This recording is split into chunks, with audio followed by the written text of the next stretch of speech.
Great. Well, hi, everyone. Thank you so much for joining us today.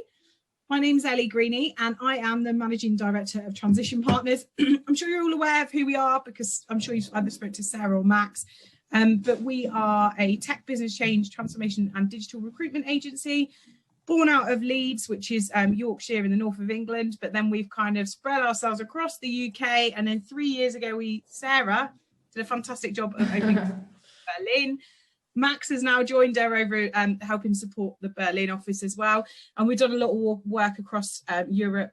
Particularly, we've done a few bits over in Lisbon, and we did a lot over in Madrid in the summer, which was a lot of fun. So we are a socially savvy recruitment agency. So we work on community-led recruitment, which basically means we don't just use the job boards, but we get really immersed in the tech community. So we do that via tech events. We run up to 50 tech events a year. We sponsor a number of tech conferences. We run vlogs, blogs. I've got 2 podcasts. One of them is called The Journey of a Woman in Tech. So I'm really passionate about diversity and inclusion. But we've also got another podcast called Let's Talk Leadership, which is interviewing tech leaders from across Europe. And that's been fantastic, actually, and really useful for today's conversation around remote working, because it's been something that's been discussed pretty much every chat and every recording I've had over the past 12 months. So hopefully I'll have some insights for some really great tech leaders and some ideas that we can utilise moving forward as well. It's an absolute pleasure having you with us for this lunchtime and being able to share journeys. The idea is that it's a real round table.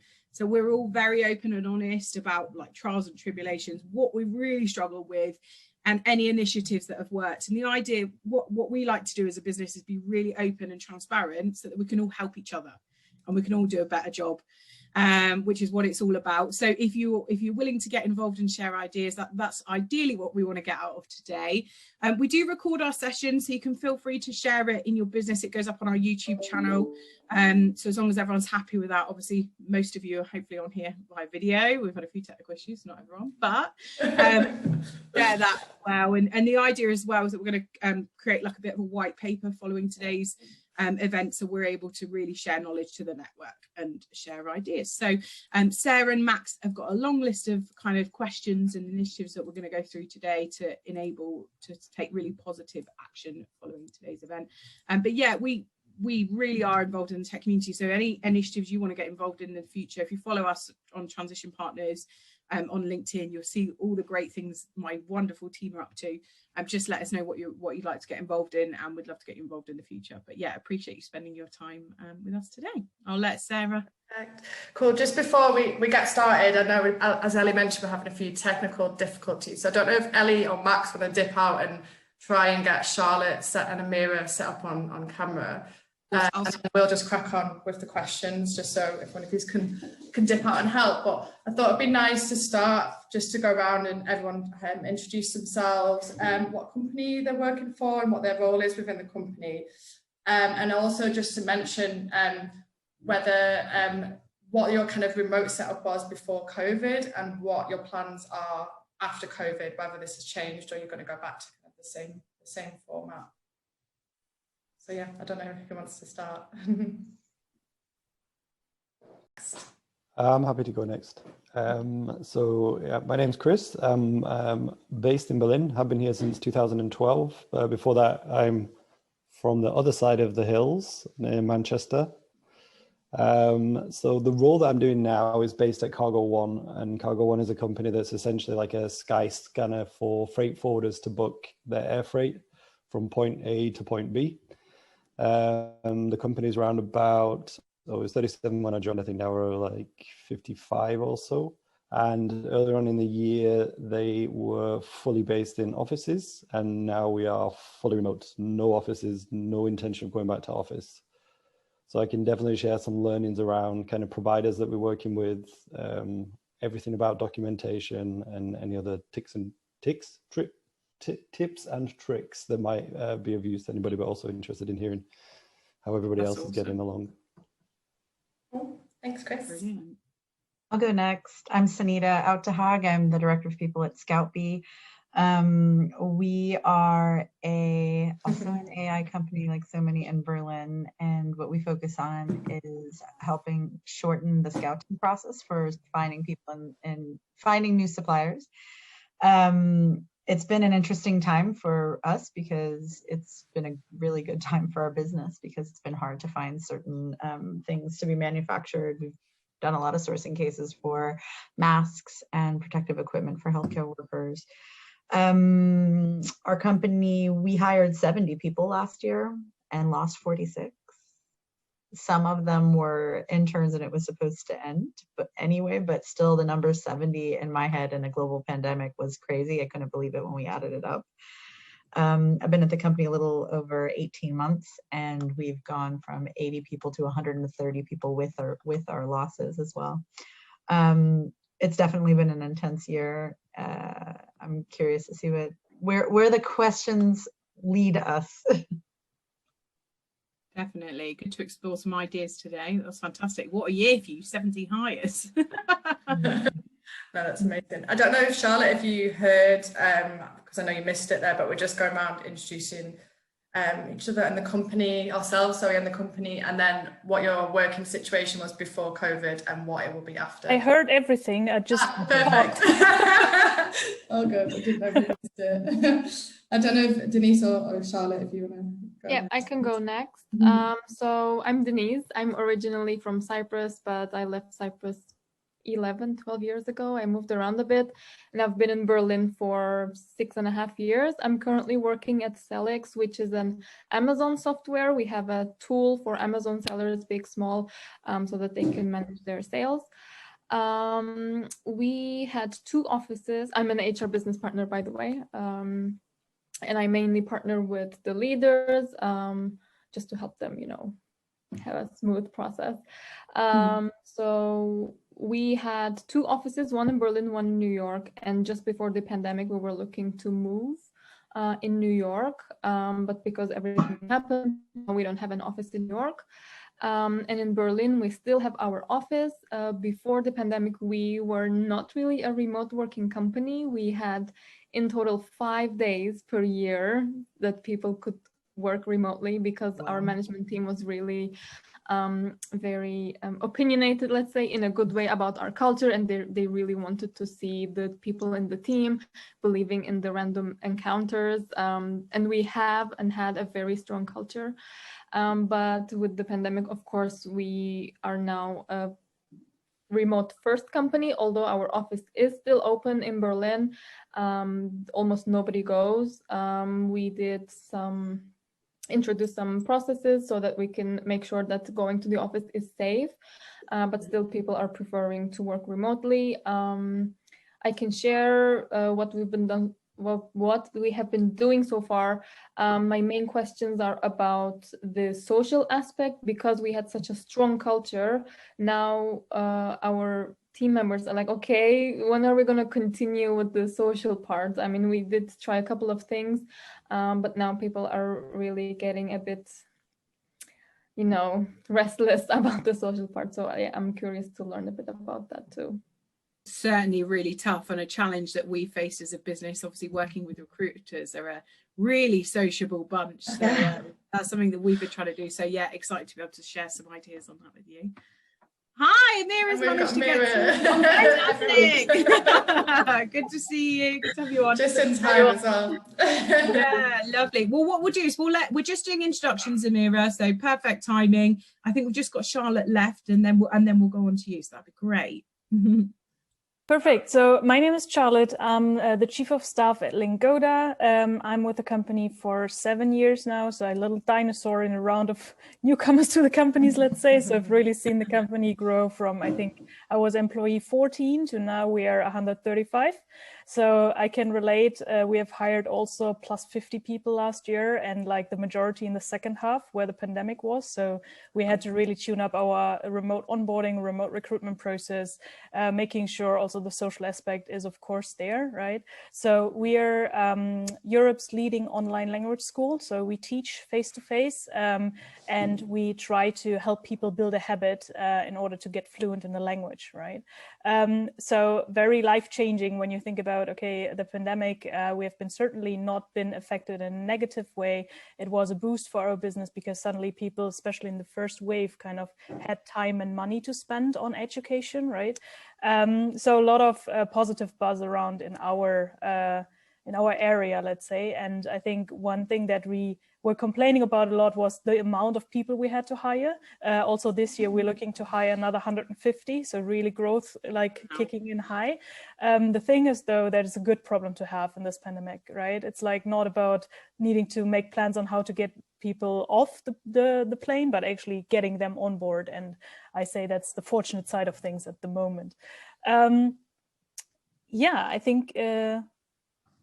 how was Lingodi before? So we were also having a very more conservative style of managing, let's say, pre-pandemic. However, we always had two teams fully remote, which was our customer service team. So we service 24/7 student support in 5 different languages. So of course you could have all of them working Sundays in Berlin. Do you want that? Maybe not, right? So we basically have very, very quickly had agents in Russia, in Mexico, even in the US, right? So really all around the globe. And our engineering team also was from day one a remote team. So we already were having some experiences in how it is to work with virtual colleagues. And now we just have it with everyone, right? We're currently, to be very honest, discussing and struggling a bit to make a proper decision on how it's going to go on. That's why I'm super interested to hear what you guys have to say about, okay, what are the plans for the future and how are you going to do that? Because I think, especially when it comes to socializing, the remote work, you need to be made for it, and not everyone is made for it. And I think switching a company that had a heart and a center, so our centers in Berlin, is very hard to kind of just switch off without losing a lot of people and kind of really affecting the culture, maybe even negatively. So that's what we are currently discussing about. And we're currently said that once the COVID restrictions that have been just tightened will be shortened again or loosened, we will go and do a little bit of trialing also. Every quarter, we're going to trial something different until we understand what really fits for us and whatnot. One thing we've been very pleased and positively surprised about is that actually everyone's managers, let's say, fear is that people wouldn't work when they work from home, right? That's the stereotype of remote work. Yeah. It's people don't work. Actually, the nicest saying I got from our CEO in the end of last year was but Charlotte, everyone really worked hard. And I said, yeah, but what did you expect, right? So it was really nice that even the CEO that was very conservative in the beginning about this and very reserved was actually seeing that it actually, especially when you're a digital business, it doesn't make a difference whether people are in the same room or whether they do the work from somewhere else. Of course, socializing is one thing that I think everyone craves at the moment. What a fantastic CEO he is. I was lucky enough to interview him actually on my leadership podcast. And so inspiring. Very inspiring. Yeah, great. I loved that episode. It was fantastic. Thank you. You're welcome. Hi, Mira. Lovely to meet you. Hello, love to meet you all. So to give you an idea about myself and the team I'm working with in Doctolib, I'm Amira. I am originally an engineer. I've been working all my life in tech recruiting and currently leading the tech and product recruiting team in the Berlin Tech Center as a part of a global talent team in Doctolib. We are in France, in Germany, and soon also will be in Italy. For us, definitely the transition to being full remote was quite a learning journey, especially that we are working in healthcare. Doctolib provide different solutions for healthcare business and patients for booking management system, video consultation, and many other solutions also for patients, how to look for a doctor and how to book in the region and the consultation, and as well as for the healthcare professionals, how to manage the operations of the clinics or a hospital. And in such a field, there is a lot of personal engagement of explaining and training and onboarding the doctors and the healthcare professionals on how to use the software, as well as having gradual meetings with them, understanding their challenges and how and develop our features accordingly. There was a lot of work both on business and on tech, on how we transform all this process to be full remote, and also a lot of great work from the tech teams on develop like a self-onboarding features, as well as the video consultation, which was already something that we worked on beginning of 2020, unknowingly for all the stuff that will be happening. And and imagine in March that became the most important like feature project that we will be working on, and most of the consultation started to be happening on video. So it was really a great journey, as well as for us like talent teams and all other operations, how we like also engage remotely and keep the team dynamics and keep like the motivation and morale of the team. And we'll be happy to talk about that today. Fantastic. Yeah, it's great to have you all on, and yeah, some amazing companies and some great people here. So fantastic. Looking forward to today. So Sarah and Max have a number of questions and we're going to talk through topics for today. So we'll get started. Great. So I think I'll start us off, if that's okay. It's something that it's been mentioned quite a bit already, and I guess it's something that we hear quite a lot as we talk to people is the kind of lack of social interaction, the loneliness side about remote work, and especially kind of in lockdown periods. So I guess the question to everyone is that, like, what kind of incentives or initiatives have you put in place to try and combat this? So it's super tough, this one, isn't it? And I think this has been go everyone's ahead.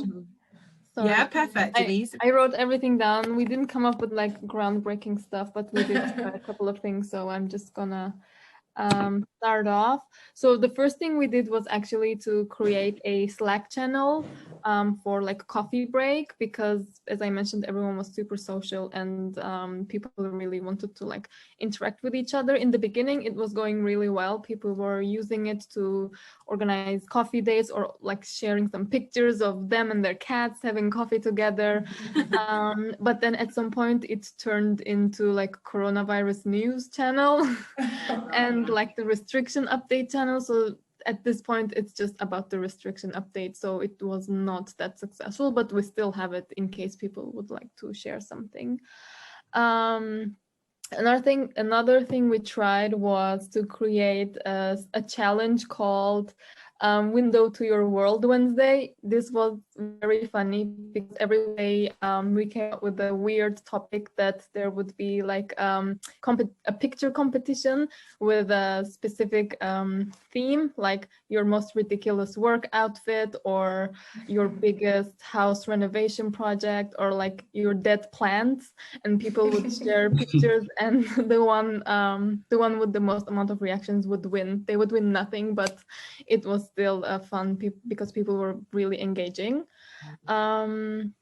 We had a pub quiz, which was a lot of fun, and we're planning to do this again, but it took a lot of work to organize this, so we really need to have someone who can dedicate a lot of time to this. Some teams organized online games, which was also successful, like a game that my sister also plays, Among Us. I think it's a group game. I didn't play it, but people were really happy. Some teams did online wine tasting. We like to drink.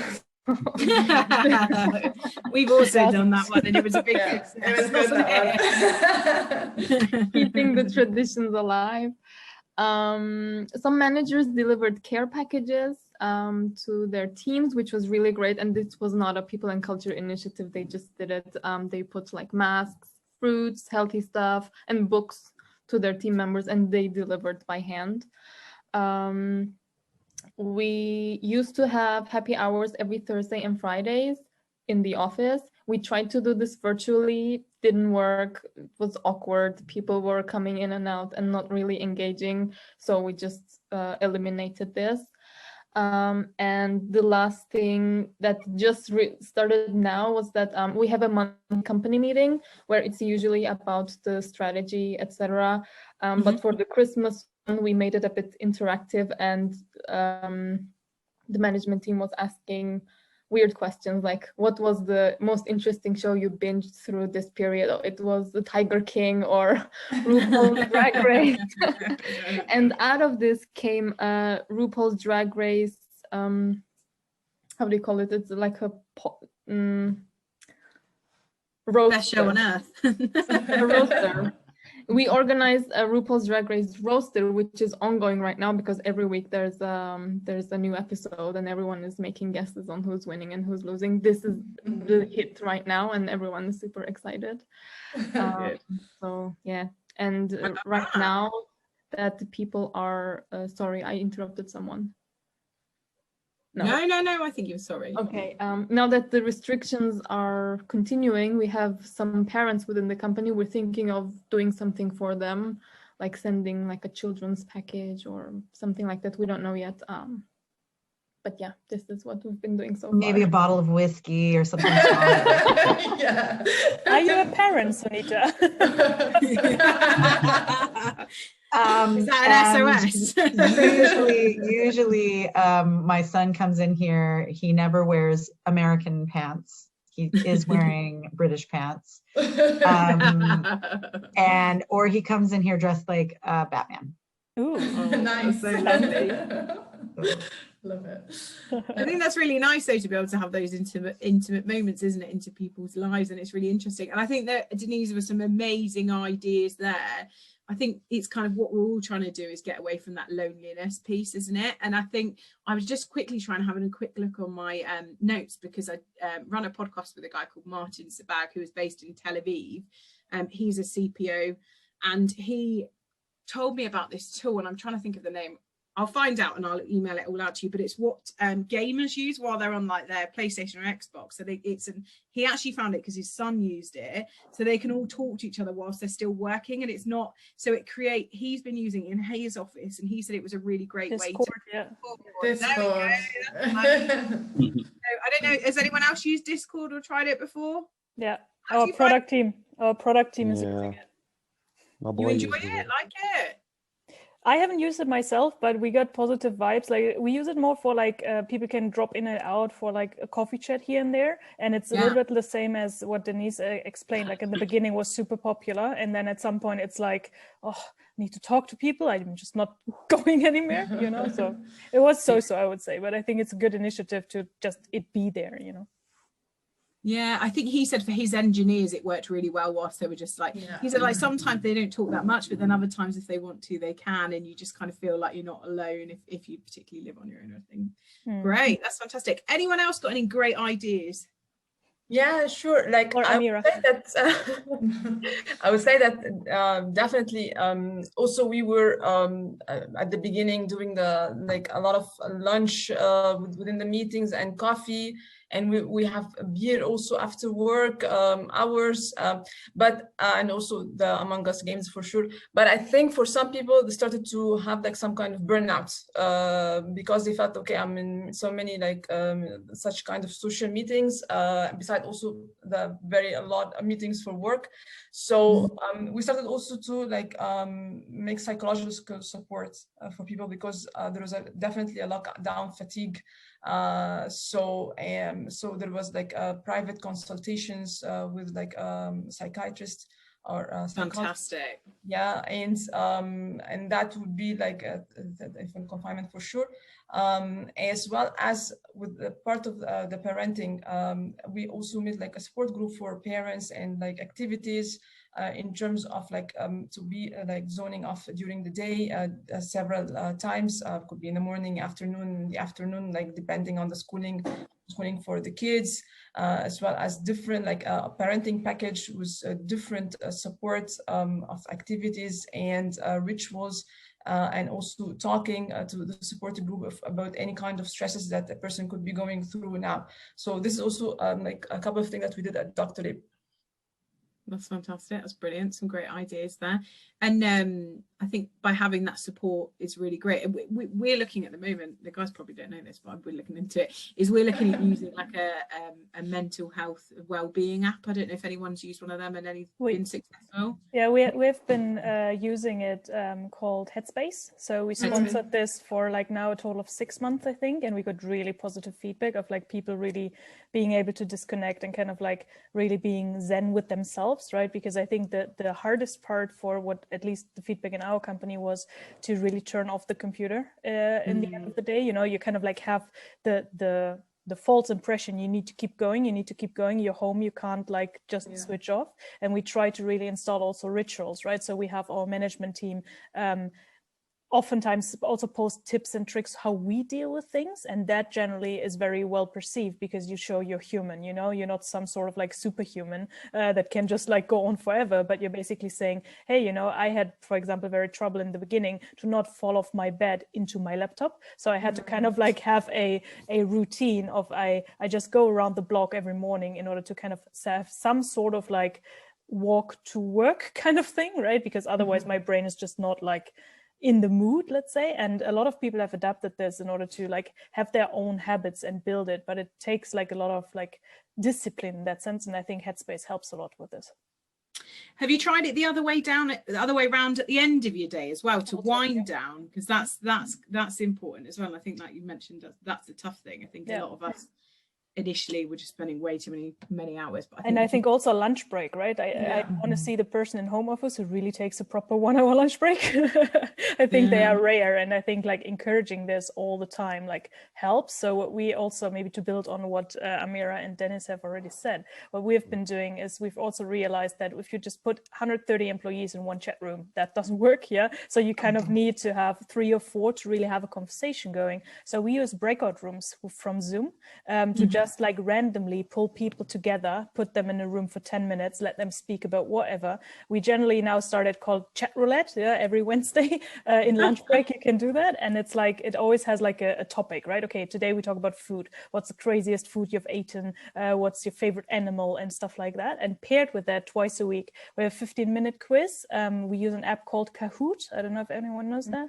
It's really fun. Like we have our feel good manager preparing these quizzes, and it's really like we do everything from music to film to geography. Even we had a math quiz with snowballs. That was really fun. You need to count snowballs, and it's like this kind of moment where you just have 15 minutes of laughter, you know, with your colleagues. And I think one other thing we also started really hard code to implement is daily stand-ups in every team. Like our engineering team was doing that already, and some were sporadically doing it. Now it's every day, 20 minutes in the beginning. Sometimes it's talking business. Sometimes it's just like, I don't know, complaining about the kids or like just venting a bit, you know, and that I think starts the day off very, very positively.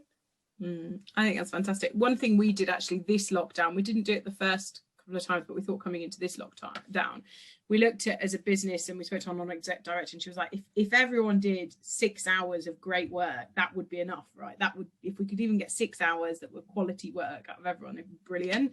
So what we did is extend our lunches from 12 till 2. So the guys every day can take a 2-hour lunch just to get out, because I think the first lockdown for us was, I mean, it was so sunny and all of us with gardens. We were out on our laptops speaking to clients. It was fantastic, brilliant fun. But this time, Jane will tell you, because she's not far away from me, but the weather's not great. We haven't got much sunlight at the moment, so it's really difficult for the guys. So we said to make sure that they can get out on a couple, like go for a decent bit of exercise or walk at lunch. Everyone's entitled to a 2-hour lunch break, which actually, I mean, the guys will probably tell you that's been really successful, isn't it? Definitely, yeah. Because running in the morning in the darkness is something that you don't really get excited about. So yeah, being able to kind of just go out at lunch and do your run or do your walk is, it's definitely helping. I think it's really great. Anyone else got any great initiatives they'd want to share on that?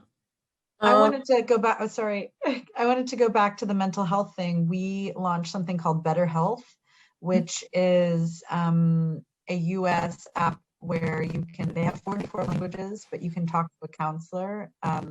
Usually it's a half an hour, and you can do it up to 4 times a month.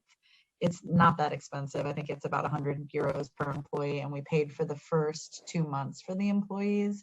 And I thought that was really good because, especially in Berlin, there's a lot of international people, and there's very good insurance, but not if you want to talk to a therapist in English. So even before we had the lockdown, a lot of our staff were like, I need to talk to a counselor, but it's taking 3 months for me to even get into somebody with my public insurance. So that, for the people who needed it, it helped them a lot. We had about 14 people out of our 130 sign up for it, which I think is quite a lot. Really great, and for others, they said it was just nice to know that we did it. And we did that pretty much like, I think, a month after the first lockdown.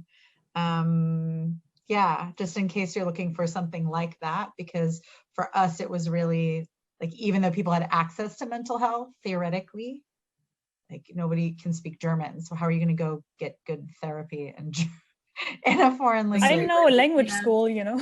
I'm kidding.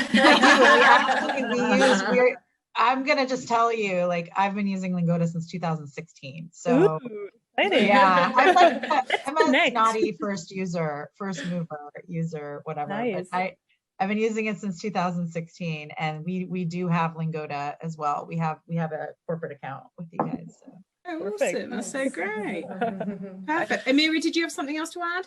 I wanted to talk about also an initiative that we did, but I agree with Anita about the fact that it's hard to find healthcare professionals in different fields with could be speaking English or and we are also a diverse team.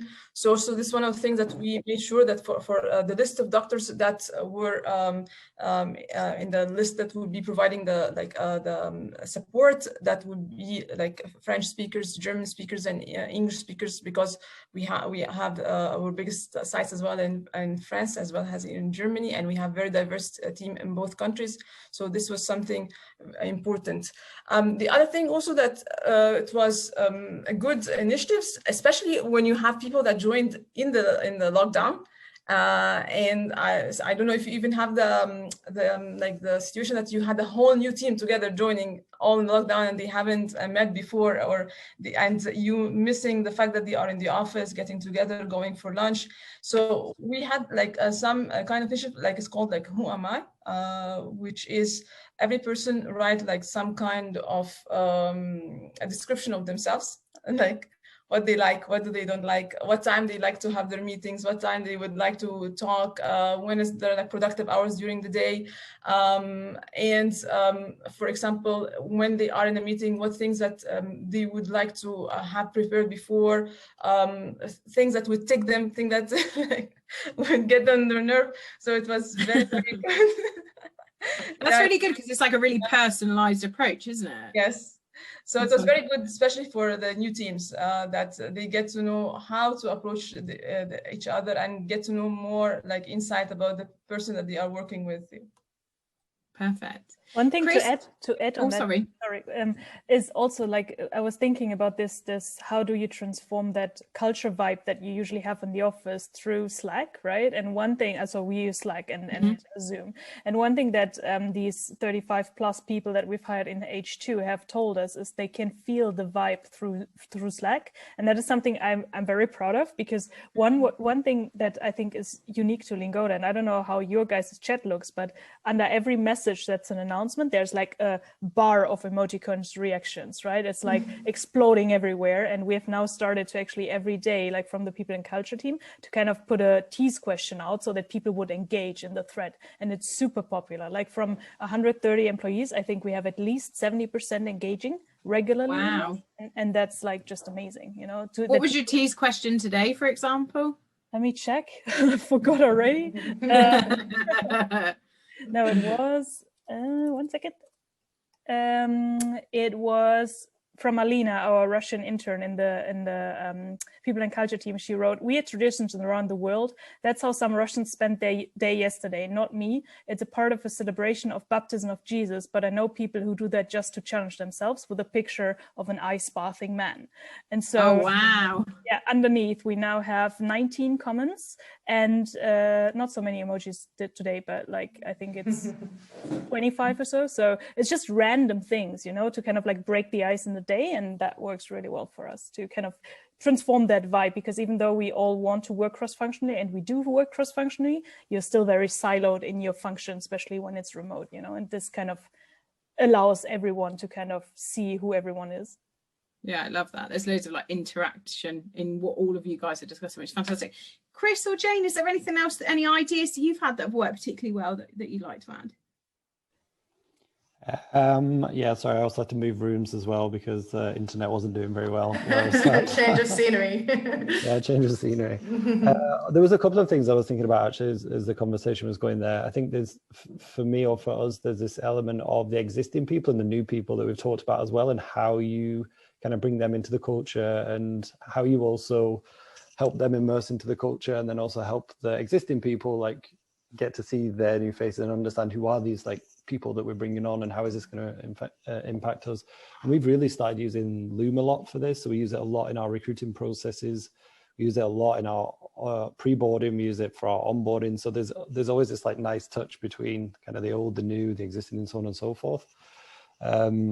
Which is a bit more than kind of when you write an email. I think it's also nice you get a sense, but there's nothing like having somebody talk about who they are and what they like doing. And already you can see to the point about the interaction on Slack as well. The engagement there is like emojis, follow up. Oh, you're interested in that? Great. Oh, let's start a club. We don't have one of those. Oh, I'm into running. It's perfect. And I think the other point about, I think there's a lot of initiatives. I think everybody's going through the same thing where you try something, it doesn't work, it kind of fizzles out, and then something else comes up. The other one was about, like Slack and how you communicate and being clear on that. That's when we did a survey a month ago. So that was something where I think everybody goes through this as well. Like, I'm not getting the right communication here. I don't know what that's for. So bringing more clarity to how and where you should be communicating certain topics. And then also, I think everybody uses Slack, and using the statuses in there and being clear about it, like being vocal about, if I'm somebody who likes to be communicated by WhatsApp rather than being interrupted every 2 minutes, then put that on there. If you're going for lunch, make sure you put the status on there that shows lunch. Or if you've got focus time, that's one I really like, which is we have the brain on there and then we use it for 4-hour slots. And then, you know, like I found myself apologizing to someone last week. I was like, oh shit, I just interrupted your focus time. That's a really good idea. Yeah. I think that really helps. And it's also pretty simple kind of to do. And it's like everything though, right? You have to try it and figure out, not everything sticks, but you get to that point where you find that some things do. Yeah, definitely. And some people, things just really work for different people, don't they? And then others in the team, and it's trying to strike the balance right for the ones that are enjoying it and the ones that don't like it so much. Perfect. You were I know, yeah. I was going to say, we've answered a lot of them and dipped into them. I think the next one, kind of moving away from the company culture and that side of things, would be more around on like teams' performance and recognition of that. So obviously it's quite difficult when you're working remotely to see if someone's doing a good job. How have you got anything in place that you can benchmark teams' performance, or making sure you kind of recognize this? Good question. And actually, this is really important because I think being completely holding my hands up as a business director, this is something that we got wrong in the first lockdown. And it's something that we made a conscious effort that we had to do better moving forward. It's just like celebrating successes when you're in an office with everyone is really easy, but when you're not and it's behind closed doors and everyone's busy, that was certainly something we struggled with. So I'd be really interested if anyone's got any ideas on that. I can go on that one. To give a bit of insight into what we do or how it works. So I think when it comes to the visibility and the performance side of things, I think there's different factors of it. I think there's kind of like the team element of it and how well the teams are working and performing and what their outcomes or the deliverables are. And then there's the individual factor of that as well. So it's not like a team isn't just like a bunch of people, it's also made up by individuals. And we use a tool called 15-5, and in there you can acknowledge any of your peers or a group of peers by giving them a high five. And I know a lot of other tools do this now. There's a HRIS tool called Hi Bob, and you can give someone kudos. And I see a lot of kind of positive love being shared by their peers, which is this really nice acknowledgement of, it doesn't have to be anything big. It's like, I really appreciate the time you took to help me on that. And on the flip side is, I've got to say, where I work, it is a bit of a worky culture, and they do like working a lot. They're still a fairly young organization, but they praise one another on a lot of different topics, and that not only kind of helps kind of share that appreciation from that individual to the other one, but it also helps bring that awareness to the wider organization as well. And you can see some people don't actually like it that much, like, oh, okay, thanks. And so you do have to be mindful of that. Some people do, some people don't like it. And then outside of that, what I'd say is we really work in a very structured way when it comes to, we have something which is called I don't think it's our model, it was there when I got there, the jour fixe, where very structured meetings. So for example, in our team, we'll have a Monday meeting where we all get together. We're very aligned about what we're working on. We check in on a Wednesday, we check in on a Friday, a bit similar to the point that was made before from like the social aspects as well, on a daily basis where you can just check in. And that helps us as a team kind of bring our awareness and help know where we're focusing on. And there's a lot of transparency then to the rest of the organization when we have our Tuesday morning update for the whole of the company, where we talk about, these are the goals for the week, this is where we've got dependencies, this is what we want to achieve, and then kind of week by week you can see how you're doing. And then on top of that, working in an OKR cycle.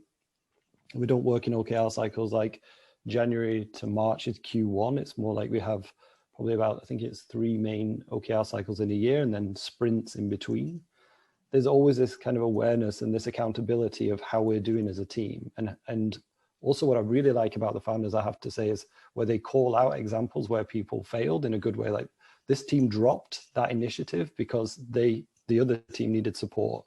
And it's kind of raising this awareness, like, you know what, we're in this as a team. If you don't hit that and you've dropped your goal to support another team, that's the kind of behavior that we want to see. So I know all organizations are different. I know all founders are different. What works in one organization doesn't work in the next, but I really think that visibility, that camaraderie, that ability for people to kind of show their appreciation really helps bring that team.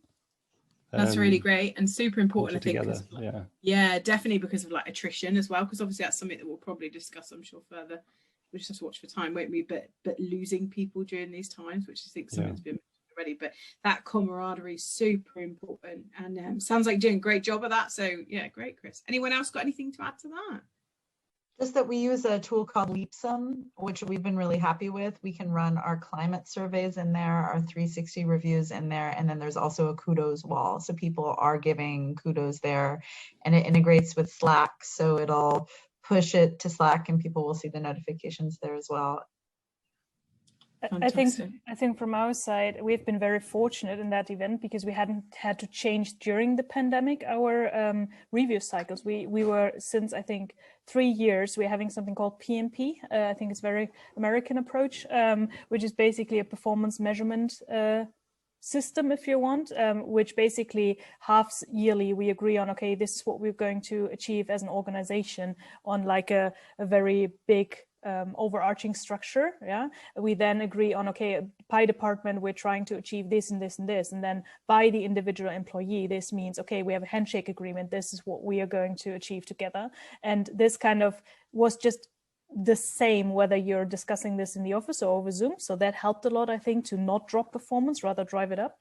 But what we are struggling with a little bit is what Chris has highlighted as what is working for him very well, is this kind of like camaraderie, right? We see a lot of like elbow mentality at some point, especially when pressure is high, especially when results need to be delivered. It's like, oh, for me, and I'm trying to hold it together and be like, guys, we're a team in the end, right?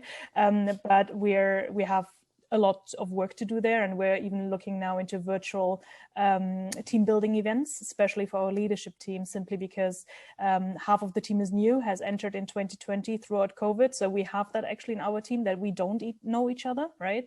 Yeah. And conversations are very quickly transactional, right? They're very quickly about like, give me that, where's that, can you please do that, versus, hey, how are you? And I'm Charlotte, and who are you, right? So, and we're trying to kind of soften that a little bit up, because we also see people are much more likely to do you a favor if they like you, let's be honest. And so like the liking element is also very important to have like a good team vibe, right?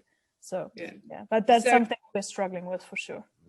And communication like via instant messaging is just so easy to get it wrong, isn't it? And just misconstrue things and situations, or if you're having an off day, you read things differently, don't you? Totally. And I think especially when you're, I mean, all of us, I think, work in multicultural environments. Yeah, I can just speak from our side. We have plus 40 nationalities. Like, it's just a difference whether you talk to an American or a Brit or a German, on Slack. It's just like a different kind of tone you need to use. And especially junior people struggle with that, I would say. Yeah, definitely. That's really, and even between Americans and English people, there's all kinds of misunderstanding.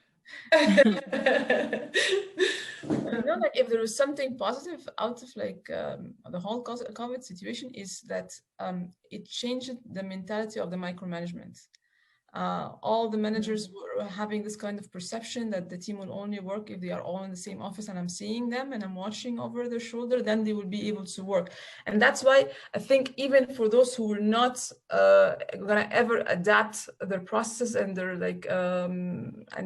management, that has changed them and has changed everyone to be thinking about being goal-oriented in terms of measuring performance and seeing over all the end results, other than just I need to have like a daily updates. And this is something also which was great from Dr. that the transition for us was easy because already like usually at every quarter we have already our goals that we discuss, and we have a plan which how we will be achieving this initiative or this goal. And then we have like a weekly touch point about it, about like the progress, and see if someone needs help facing any blockers, how can we all support with this kind of blockers. And there was a lot of I would say also experimenting, because prior to the lockdown we had it weekly, and then we said, okay, shall we have this like a daily stand-up to be able to discuss daily our work and the achievements and blockers. And then we thought, okay, it's too much that we are doing it daily. Then we started to do that 3 times a week, and then we said, okay, twice a week enough, once beginning of the week to discuss what's the plan for the beginning, and then at the end of the week we see what has been achieved and what can we do for the week after, and what kind of support that we need from other team members.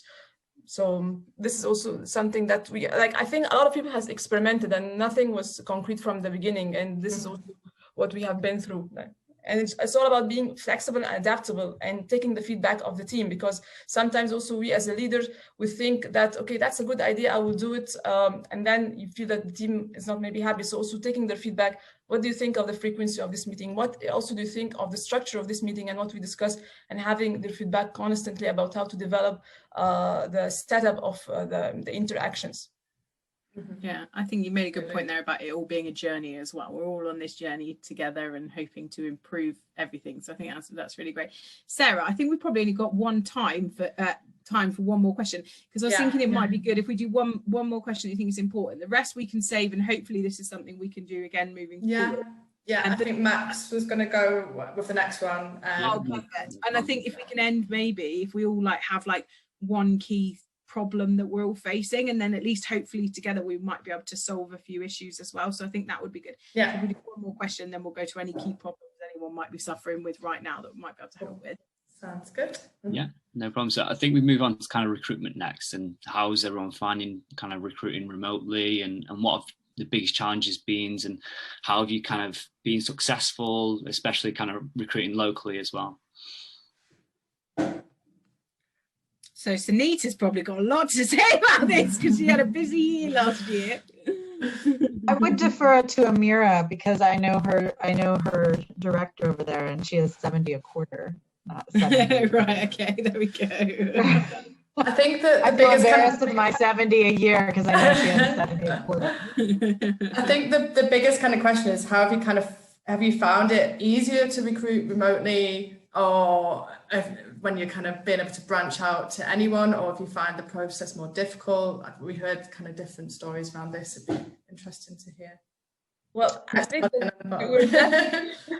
we were blessed. I don't feel like it's changed. I don't think it's really changed anything. I think it was always remote. I mean, it was always remote anyway. For us, it's definitely harder for the senior roles where you really want to see people, but I think it's adapted. I don't know. I don't think it's changed much. Okay, interesting. For us. Charlotte, I could see you nodding there at the bottom. Have you got something to add? Yeah, I mean, I love virtual recruiting. Like, it's so much easier. I don't know.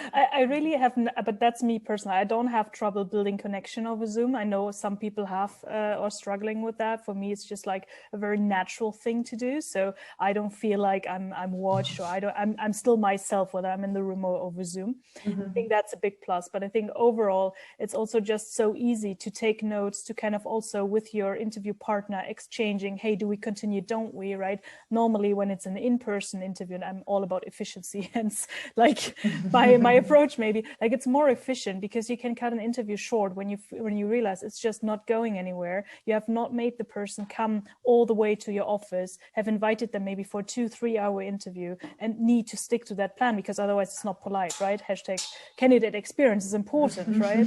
So, but over Zoom, it's also you can very flexibly adapt how the flow goes with the interview, and this is what I like. Like when you realize, okay, I've after half an hour, it's just no match. Like, be honest about it, tell the candidate. And we have received really positive like feedback on that, because generally the candidate also feels that, right? So we've saved everyone time by just having this possibility to secretly quickly exchange like, hey, yay or nay, actually, right? And this is like the biggest win for me, to be very honest.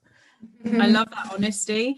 And I think from a recruitment perspective for us, it's been great as well, because it's like you say, traveling to the office and people taking annual leave to do that and taking time off, whereas now it can easily be done from home at any time of the day. That makes it so much easier, because it stops the barriers of people saying, oh, I don't want to progress because I haven't got time, whereas you're like and for a digital company, you immediately see their digital skills as well, which for us is a big plus. You know, like if someone can't turn off their computer and Zoom, it's like, oh yeah, maybe we have a problem, you know, like when working digitally. I agree with that. Like, for us, like hiring tech, we're always hiring from all over the world, and we were already, majority of the interviews we were doing it remotely. Actually, very few that we were hiring locally. So, and I think also this is one of the positive things that happened, because I have seen a lot of companies that they are not going to take a decision about hiring someone, even if they are from another country, unless at least in the final interview, they would fly this person to meet everybody on site. So, and I think this also helped like removing this kind of concept or mindset that we won't hire someone unless we meet them or meet her in person. So, but for us, like actually, like it was super easy, because just we started to do everything remotely, other than it was 50 or 60-40, yeah. Yeah, that's brilliant, isn't it? And it'll be interesting, I guess, if we're to organise next one, to go more into anyone that hasn't hired remotely before, but has, and then hired from other countries, and the logistics around it. Yeah, that would be really interesting. But obviously, we're running short of time, so really conscious of that. Has anyone got any real problems that they've got? I mean, you've got a room full of experts here, gladly willing to share their knowledge. Has anyone got any immediate problems or anything that they really need help with that we can try and solve today? I think after a year now, you want to come up with something new, because I think most of us tried everything. And if we are going to be going again into till July, some people say that we might stay lockdown or hybrid till July. How are we going to be keeping the engagement and how can I, like with the new ideas? Yeah. I think it's just like keeping an eye on what's coming with tech, isn't it? Because the investment in this fully remote piece and these interactive approaches is there's so much money going into it at the moment. So even over the next couple of months, but like you say, we're all kind of, although there's different, like I've learned a lot from different ideas today, we're all kind of doing the same thing. So it's just waiting for the next big thing, isn't it? And what's going to help us do our job more efficiently. Perfect. Anyone else got anything they want to add? I think what we are really struggling with, or is parents. Like I want to be fair to them. Yeah, I want to really like help them figure this situation out. But at the same time, we're also business, right? They have important roles, and they kind of need to also give their contributions. And so we are very like aware. There's like a very like big problem at the moment. This homeschooling plus full work, right? So we have been helping by being extremely flexible with times. Yeah, we say whenever you can work. Yeah, if you can't work, don't work, kind of approach, and also kind of sensibilized around like the other employees. Hey, they are parents. If they don't reply immediately, it's because they can't, right? Don't see it as like a negative. But I feel like it's unfair from society simply to like, you have something so beautiful like children. I don't have any, right? So I can't really relate, but I assume it's beautiful. But then you're just trapped in like, you suddenly have 3 jobs. You're a mom or a dad. You have a full-time job that also is not like being able to be shortened in hours or whatnot. Plus you have to homeschool up until I don't know when, right? So I think really there is where I'm looking at, hey, does anyone have any like ideas what we can do with parents? Am I the only parent on the call? I'm a dog mum, and that seems pretty tough right now. I got a dog in the middle of it too. I'm sure it's not. I have a boyfriend. But that's quite homey. If he needs the kind of support of a parent, you might want, no, just teasing. I think it's really, really challenging, the distinction. I'm the only one of the few people in the company who has school age kids. So there's a big difference between the ones who have homework and the ones who don't have homework. I mean, I would definitely say, Merkel, she gave us 40 days off if we need it. So in Germany, we can be written off a day a week. I would say, like, if you want to be really, really fair, let them take that. It's the Krankengeld, Kinderkrankengeld. Let them take it, because I think for me, like, I have 2 school-age children. I have one who is almost 12, and she's very, like, she's a classic firstborn. She's also turning into what 12-year-old girls turn into. Monsters. We've not gotten there yet, but so she never leaves her room ever, and she gets her work done. So I trust her. She gets her work done. She's fine. She's like a model person.